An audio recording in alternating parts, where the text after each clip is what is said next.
오늘 우리에게 주시는 하나님 말씀 누가복음 18장 9절부터 14절입니다. 또 자기를 의롭다고 믿고 다른 사람을 멸시하는 자들에게 이 비유로 말씀하시되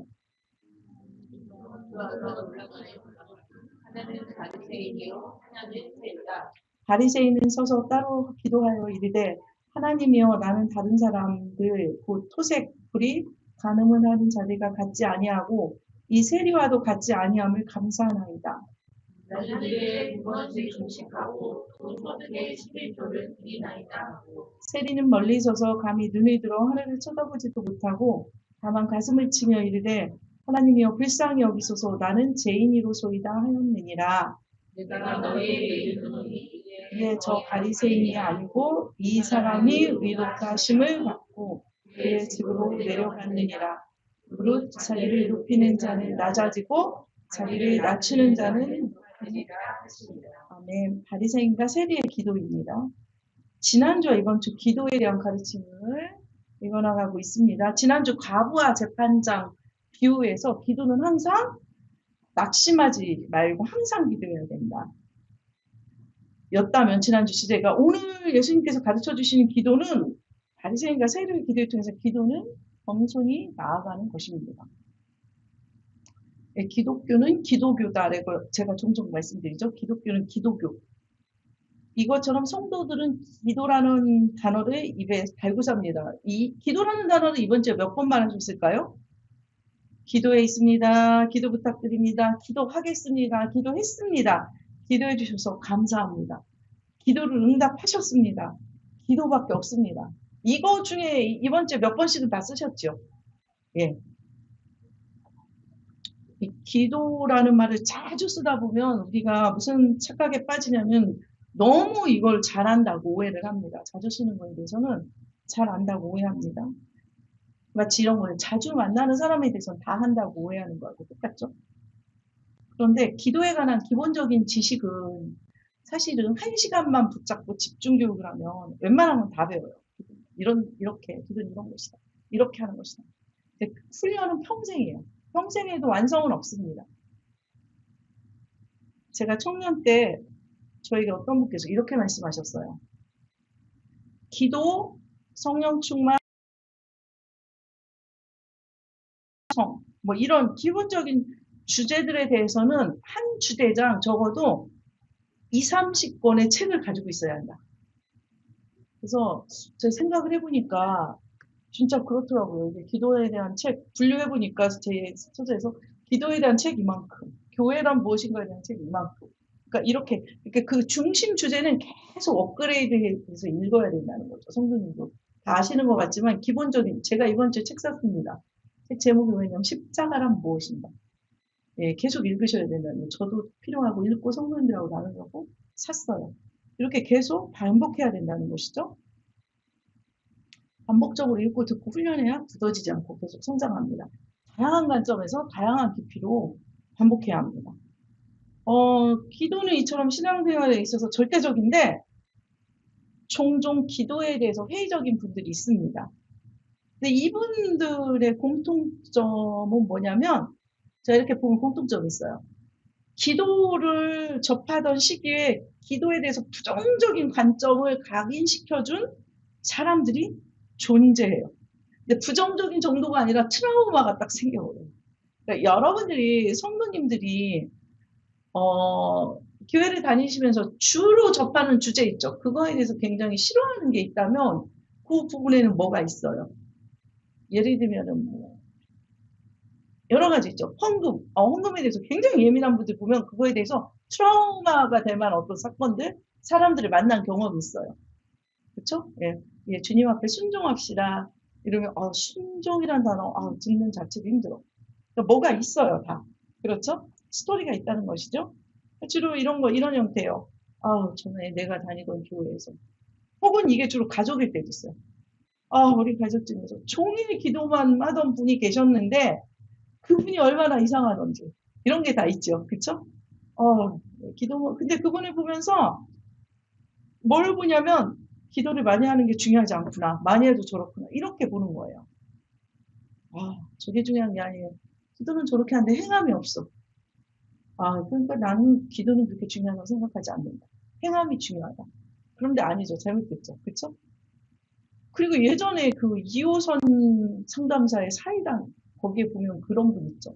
교회에 굉장히 충성하는 분이 나와요. 막 여자분. 보셨어요? 최근에? 몇 달 전인가? 근데 아픈 자녀도 있는데 자녀를 안 돌봐요. 그리고 교회 가서 맨날 다른 애들 돌봐. 아픈 자녀는 밥도 잘 안 해줘요, 막.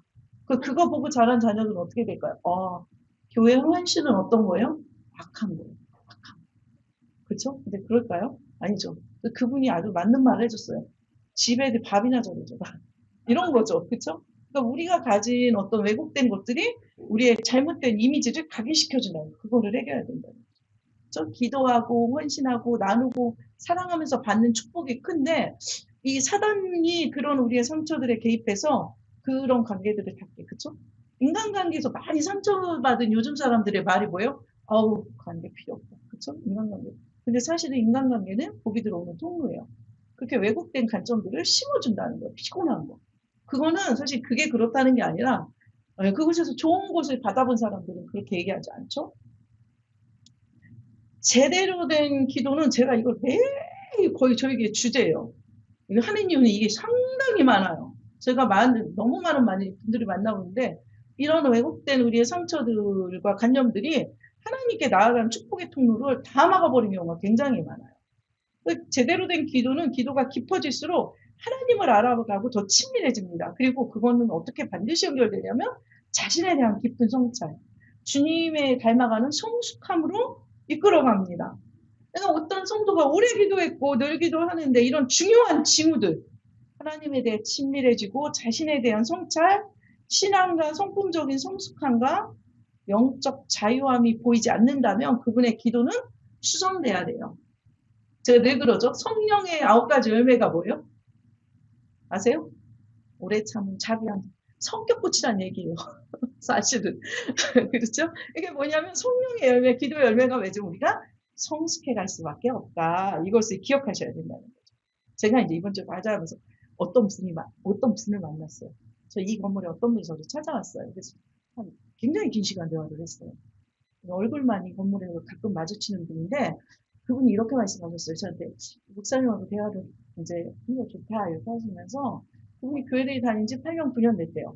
8년 9년 됐는데 그 사랑하는 일을 다 저한테 해주셨고 이분이 뭐라고 하냐면 그 교회를 8, 9년 다녔는데 올해 1월에 예수님을 만났습니다. 진짜. 본인이 어떤 성격이셨냐면 다른 것들을 다 얘기할 수 없지만 자기는 마음에 안 드는 건 참을 수 있는 성격이 아니고 소리 지르고 팍 쳐내는 성격. 그래서 아들한테도 굉장히 사이가 안 좋고 굉장히 안 좋았대요. 아들하고도 거의 뭐 너무 올해 1월에 하나님을 만났는데 자기가 제일 처음에 깨달은 게 무엇이냐 기도원 가서 내가 왜 그랬을까?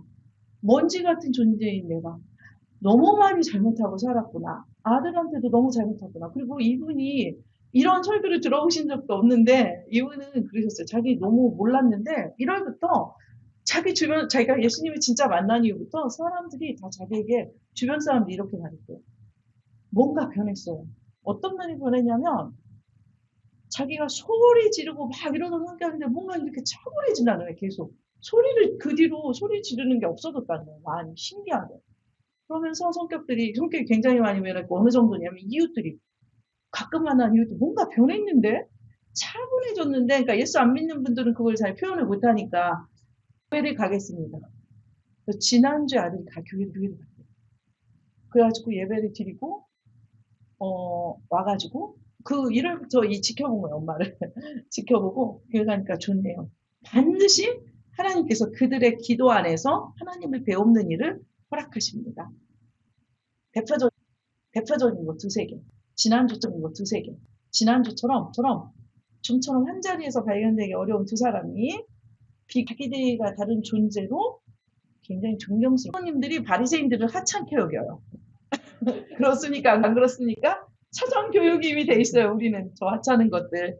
그쵸? 잘난 척하는 것들. 근데요. 왜 그러냐면 우리는 예수님이 실체를 드러내셨기 때문인데 진짜 보면 안 그렇다는 거예요. 이 당시 사람들 보면. 근데 이렇게 만나서 그렇지. 이때 백성들은 바리새인들을 어떻게 했냐면 자기들하고 극이 다른 사람들이에요. 한국 위에 우리가 되게 멋진 사람, 와 이렇게 바라보는 이런 사람들이었다는 거예요. 왜 이렇게 볼 수 있을까요? 멀리서 보면 먼 모습. 유명한 심리학자가 그렇게 말했어요. 모든 사람은 정상이다. 그 사람들이 누구냐면 세리들이에요. 성전에 세리가 등장하면 사람들이 수군거립니다. 아이고 성전에는 그래도 오늘 무슨 의미겠어요, 그렇죠? 올 자격이 되냐 니들이? 이런 거죠. 세리들에게 성전은 왠지 더 작아지고 주눅드는 장소였을 겁니다. 하나님의 집인데 자기 집이라고 여기는 사람이 있고 아닌 사람이 있어요. 예수님께서 지금 이 청준의 청쿠너로 비교를 딱 시작하면 백성은 에이? 비교할 걸 비교하셔야죠 예수님? 이렇게 생각했어요. 바리새인들이 압승이죠. 돈밖에 모르는 인간들을 어디에 비교합니까? 이런 분위기였어요. 생각을 해보세요. 엄청 존경받는 바리새인과 율법사들과 그 제사장들이 그 촌티 꼬질꼬질 나는 너무 하찮은 사람들이 하찮은 예수가 자기를 니들 아무것도 아니야 이렇게 말해요. 그러니까 이렇게 예수님 결론이 이렇게 갈 수밖에 없어요. 십자가로 향하여 갈 수밖에 없죠. 11절 12절 읽겠습니다. 시작. 바리새인은 서서 따로 기도하여 이르되 하나님이여 나는 다른 사람들 곧 토색, 불의, 간음을 하는 자들과 같지 아니하고 이 세리와도 같지 아니함을 감사하나이다. 나는 일에 2번씩 금식하고 또 소득의 11조를 드리나이다. 당시 경건한 유대인들은 하루 3번씩 기도했어요. 오전 9시, 정오 12시, 오후 3시. 기도가 규칙이었고 주로 서서 기도를 했습니다. 그러니까 제가 성경에 나오는 시간에다 플러스 6을 하면 오늘날 시간이라겠죠. 제 부식증 그럼 플러스 6 하면 오후 기도 시간인 거예요. 이렇게. 그러니까 이걸 제일 잘 핀 사람이 바리새인들이었어요. 이런 상황에서 이제 이게 시작이 되는데 예수님께서 11절에 보면 의인 주제가 분리였어요. 속된 것과 분리, 경건치 못한 것과 분리, 확실한 분리. 세리들과는 말해서 무엇하겠습니까? 분리. 이런 자들과 분리. 적당한 자리를 딱 잡고 이들이 기도를 시작합니다. 이제 딱 자리 잡은 다음에 이 기도가 이들의 주특기예요. 쫙 유창하죠. 멋있죠. 딱. 이 기도의 형식은 감사 기도예요. 하나님이시여 이렇게 시작하는 감사 기도예요. 그런데 여러분 우리가 이제 한국어에는 잘 안 드러나는데 이 2절에 방금 읽은 2절에 하나님이 기도에 좀 하나님을 불렀지만 하나님은 안 들으셔도 크게 상관없어요. 안 들으셔도 크게 상관없어요. 기록들이 더 남아있어요. 뭐냐면 하나님 제가 이방인이 아니어서 감사하고 이 계급적인 가스라이팅이 좀 되는 사이트 그랬다는 것이죠. 이들의 감사 내용도 있어요. 이들이 비난만 한 게 아니라 감사 내용 구체적으로 뭐예요? 1회 2번씩 금식합니다. 1회는 며칠이지요, 성도님들? 7일에 2번. 주로 월요일, 목요일. 근데 토요일 금식은 아니었어요. 이때 뭐냐면 해가 뜨기 전에. 그러니까 해 뜨기 전에 금식을 시작해서 해 진 후에 먹는 거예요. 해 뜬 후부터 해 질 때까지 금식. 원래 이스라엘은 1년에 딱 한 번만 금식하면 돼요. 대속제일. 1년에 대속제일 한 번만 이렇게 금식하면 되는데 일주일에 2번 해요. 이걸 해냅니다. 이 사람들. 11조도 앞에 뭐라고 하면 소득의 11조를 나는 냅니다. 다음 절에 다음 절 선생님. 소득의 11조. 소득의 11조 뭐예요? 토지소득의 11조를 넘어서서 모든 것들에 대해서 엄격하게 넘치게 드리는 것을 말해요. 진짜 이거는 고귀한 행동이죠. 심지어 이 당시 기록에 어떤 기록이 있냐면 어떤 바리새인, 엄격한 바리새인들은요. 내가 물건을 샀어. 그럼 이거는 소득이 아니죠. 근데 내가 딱 보니까 저 물건을 사간 놈이 11조를 안 하게 생겼어. 그렇죠? 가난한 사람들은 먹고 살기 바쁘니까 어기는 경우가 있어. 그럼 어떻게 하냐면 주님 나는 경건한 사람이니 저놈이 안 한 12조까지 내가 하겠습니다. 얼마나 대단해요. 이런 사람도 있다는 거죠. 문제는 금식하고 11조를 드린 일 자체가 문제가 아닙니다. 제가 바리새인 설교할 때마다 말하죠. 이 사람 우리가 우습게 여기는데 예, 우리는 남에게 보이기 위해서도 이런 거 못해요. 우리는 그것도 못하면서 비난하면 안 돼요. 그쵸? 남에게 보이기 위해서도 이걸 못하면서, 아우, 뭐, 이렇게 할 수가 없어. 그쵸? 예. 문제가 뭐냐면, 이런 거룩한 행위가 문제가 아니라, 이 사람이 이런 예배적 행위들을 자신의 의로움을 드러내는 도구로 사용했다는 점입니다. 가장 영적인 도구를 가장 세속적인 도구로.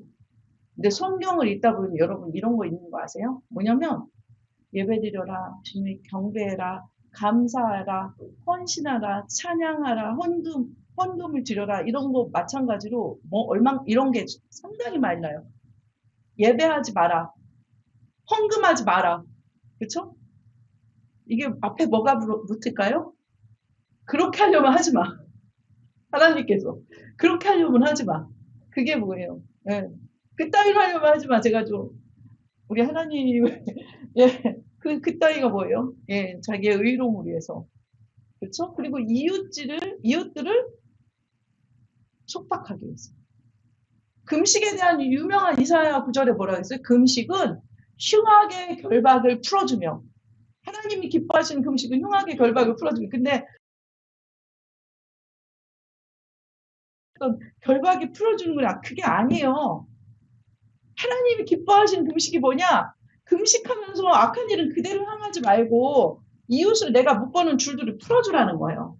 좀 용서해줄 건 용서해주고, 예, 무슨 말인지 아시겠죠? 금식을 핑계대서 고륙을 숨지 말고, 나 오늘 금식이라, 나는 이런 거 못해, 이런 일 못해. 가족들, 뭐, 이렇게 모이고 이래, 나는 못 가, 금식하고 예배, 이렇게 하지 말라는. 이해가 되시죠? 그러니까 금식한다고 하면서 남들을 계속 정죄하면서 결박해줘. 그런 걸 하지 말라는. 그러니까 그거는 나의 책임을 하라는 거예요, 의로. 그렇게 안 하면서 계속 그 피가 묻어있는 재물, 불의한 자의 소득, 그거 매일 언급해봤자 뭐하냐는 거죠. 그렇죠? 남을 착취하면서 번 돈. 이것을 말합니다. 13절, 14절 같이 읽겠습니다. 13절 읽겠습니다. 시작! 세리는 멀리 서서 감히 눈을 들어 하늘을 쳐다보지도 못하고 다만 가슴을 치며 이르되 하나님이여 불쌍히 여기소서. 병자 치료받던 그 설교에서도 말씀드렸죠. 멀리 서 있었다. 그러니까 감히 다가서지 못하고 멀리 서 있는 사람들. 이 비유 속 세리도 그런 사람들 중 하나입니다. 몸짓과 태도에도 영성이 있어요. 성도님들. 바리새인들은 당당하게 서서 손을 들고 하늘을 향해 기도했다면 세리들은 감히 하늘을 쳐다보지도 못합니다. 그리고 가슴을 칩니다. 우리나라는 가슴을 언제 치죠? 답답할 때. 근데 유대인들은 약간 달라요. 성경에서 가슴을 치는 상황은 주로 슬플 때예요. 예수님께서 십자가에 달릴 때 여인들이 가슴을 쳤죠. 그 슬픔의 표시예요. 이 사람은 사람들이 따가운 시선을 견디면서 성전 구석에 멀리 서서 기도해야 할 어떤 아픈 일이 생긴 것 같기도 합니다. 이런 태도로 하나님이 찾는 세리의 기도는 이것입니다. 하나님, 나는 죄인입니다. 나를 불쌍히 여기소서. 이게 다예요. 죄인입니다. 불쌍히 여기소서. 실제적으로 어떤 내용을 구하지도 못해요. 염치 없어서 제가 뭘 구하겠습니까? 근데 이 원문에 불쌍히 여기소서 죄입니다. 이거는 덮으소서라는 의미가 있어요. 하나님, 덮으소서. 덮으소서. 내 본 모습을 가지고 어떻게 하나님 앞에 서 있겠습니까? 하나님이 덮어주셔야 겨우 더 설 수 있는 존재입니다. 이걸 깨달은 자의 기도예요. 이걸 넘어서는 기도가 있습니까? 가장 위대한 기도예요. 이 기도를 많이 해본 초신자 성도님들의 오해가 뭐냐면 기도를 잘못해서요. 막 이래요. 근데 기도가 깊어질수록 깊은 분들의 기도 보죠. 깊은 분들의 기도일수록 기도가 이렇게 신앙생활하면서 이렇게 복잡해져요. 복잡해지다가 이게 더 깊어질수록 할 말이 없어져요. 주님, 그렇죠? 주님 불쌍히 여겨주십시오. 교회 오면 그냥 내 꼴이 다 보여요. 그렇죠? 저는 주일 아침마다 정말 주님 이렇게 예 이때가 정말 그렇습니다. 그러니까 이걸 넘어서는 기도가 없어요. 성도님들. 이걸 넘어서는 가장, 그렇죠? 오해예요. 기도를 몰라서 하는 거예요. 14절 같이 읽겠습니다. 시작. 내가 너희에게 이르노니 이에 저 바리새인이 아니고 이 사람이 의롭다 하심을 받고 그의 집으로 내려갔느니라. 무릇 자기를 높이는 자는 낮아지고 자기를 낮추는 자는 높아지리라. 이 둘의 기도에 대한 예수님의 평가를 우리는 그럴만했어. 바리새인이 이렇게 기도하면 혼나지. 근데 이 시대 청중들에게는 쇼크였을 거예요. 네? 바리새인 기도는 거절당하고 죄인들의 기도가 용납됐다고요? 사실 당연해요. 오늘 우리의 입장에서 보면 예수님이 해석을 해주셨기 때문에 우리는 아는 거예요. 바리새인들은 하나님께 기도한 적이 없어요. 뭐 했어요? 퍼포먼스를 했습니다. 공연 예술에 들어가요. 이거는 분과가 기도 분과가 아니에요. 공연 잘하면 뭘 받아요? 박수 받자. 와 멋있었어요. 그러니까 바리새인들은 지금 공연을 했기 때문에 박수를 받아요. 칭찬. 잘했습니다. 이렇게 그럼 됐죠. 그렇죠? 바리새인들의 가장 큰 문제는 하나님 앞에서 의롭다는 것을 완전히 잘못 이해했다는 점입니다. 왜 이럴까요? 성도님들, 바리새인들이 가장 똑똑해요. 성경에도 굉장히 많이 아는 거예요. 그러니까 이게 성경에 대해서 성경책을 씹어먹은 사람들이에요. 거의 걸어다니는 바이블 딕셔너리들이에요. 이 율법사, 바리새인 이런 사람들이. 왜 그럴까요? 성경을 의지하지 않기 때문에. 성경을 의지하지 않는 사람은 계속 헛다리를 짚어요. 성경이 통째로 이렇게 다운로드가 돼 있는데 그걸 풀어주시는 분은 성령님이세요.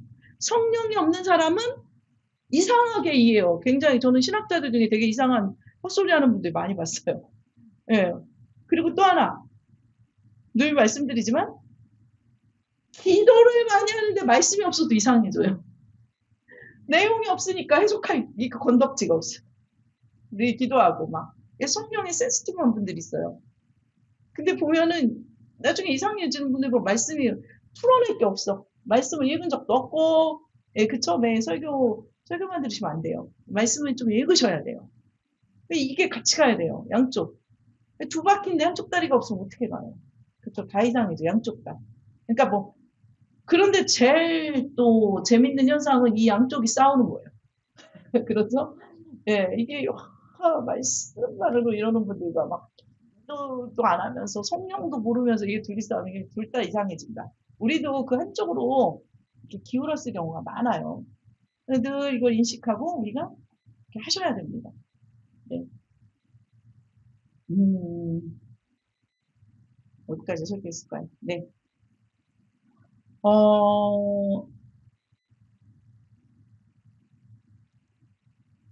우리는 의로운 사람이 아니고 의로워진 사람입니다. 죄인으로 성전에 올라가야 의인으로 내려올 수 있어요. 근데 자꾸 죄인으로 의인의 정체성으로 성전에 올라가니까 의로워서 내려오지를 못하는 것입니다. 제가 이번 주 말씀 준비하면서 자료들을 찾다 보니까 유명하신 분들이 제가 이제 대표적으로 너무 많았는데 두 개만 뽑았어요.